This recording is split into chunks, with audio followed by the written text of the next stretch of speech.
Hi everyone, welcome back to my channel. I'm Huck. Today we are doing a mid-year check-in on my big 2025 goal project, which was my TBR clear out project.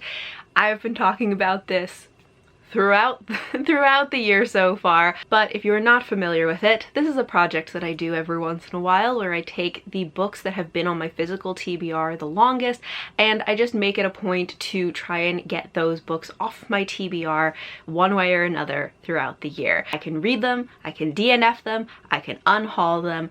The point of this is to, one, make sure I'm actually getting to the books that have been on my TBR the longest, and two, to refresh my TBR to make sure that I actually am getting to these books and that my TBR is up to date and reflecting my current taste, because my taste does evolve over time.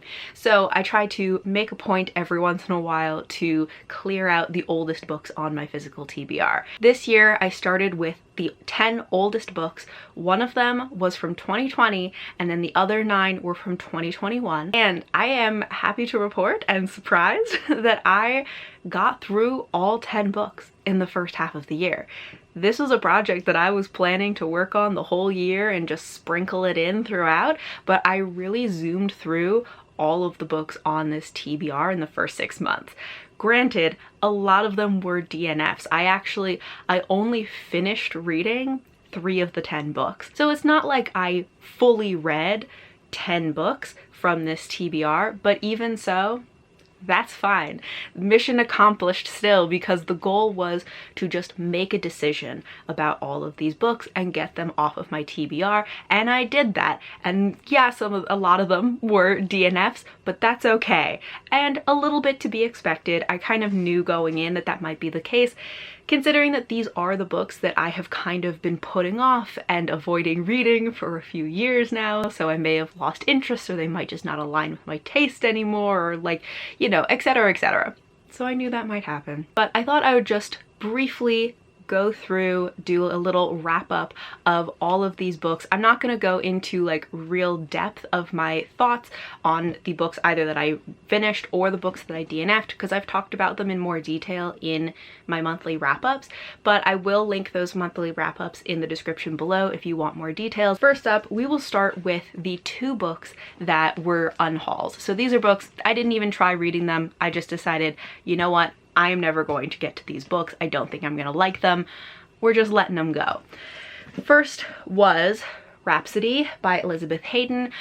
This is one that I've just lost interest in, and I also read some reviews that made me think that I actually am not going to like this.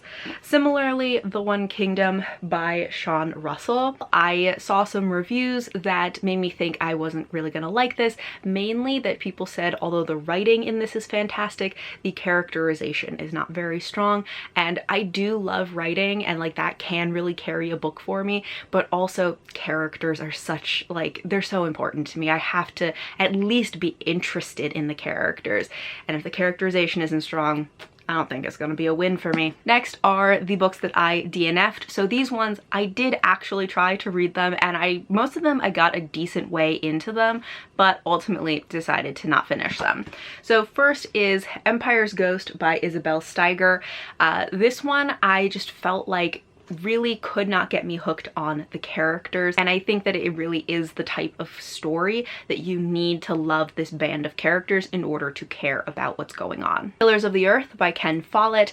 This was very disappointing because I know this is a much beloved book, but really there was so much about this that did not work. I have so many thoughts about it, but ultimately I think the writing and narrative style just weren't for me, and then I had a lot of issues with the characterization. The characters felt very flat to me, and I particularly had some issues with the way female characters were written and the way essay was handled in this book. Firethorn by Sarah Micklem. This was very disappointing because I was hoping to find a diamond in the rough. It sounded like something I would love, and I did like the writing in this, but ultimately the characters were so boring to follow and the main character's decisions just did not make any sense, and it was very frustrating. Dream Country by Ashay Brown. I love the concept of this, but I think ultimately it just wasn't what I was looking for out of this book. I wanted something a little more whimsical and philosophical well than what this was doing. So I decided to not finish it instead of just continue to be disappointed in my own expectations. BANEWREAKER by Jacqueline Carey. This author has been real hit or miss and mostly miss for me, so it's not a huge surprise, but the thing that was really surprising was I didn't even like the writing in this, which is usually, her writing is usually my favorite thing in any Jacqueline Carey book, but did not like the writing. It was incredibly info dumping, exposition heavy at the beginning to the detriment of building the plot or characters. And now we can get on to the books that I actually completed. First up was The Beast Warrior by Naoko Uehashi. This is the sequel to The Beast Player, which I really enjoyed The Beast Player, and this one was okay. I think the author clearly put a lot of thought into what would happen next to these characters, but ultimately this just felt like a very unnecessary sequel. I think the first one was really great as a standalone, and I didn't feel the need for any more.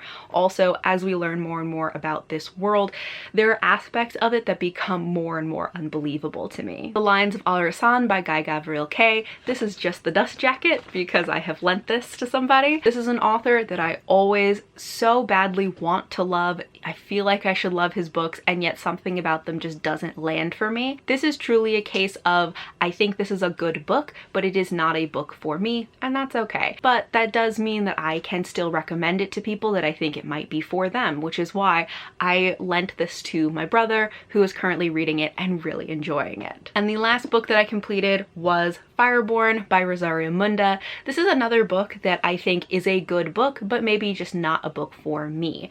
I think thematically what it was doing was really interesting and I really enjoyed conceptually, but the characters and plot just didn't hook me. Also, honestly, I don't really like the military school setup for any book, so maybe I should have known that this wasn't really going to be for me anyway. So those are all of the books that were on my TBR clear out project, and I got through them in the first half of the year, which I am so excited about. Did you have any goals or projects for 2025, and how are you doing on them at the midpoint? I'd love to know. Thank you all for watching, and until next time, bye.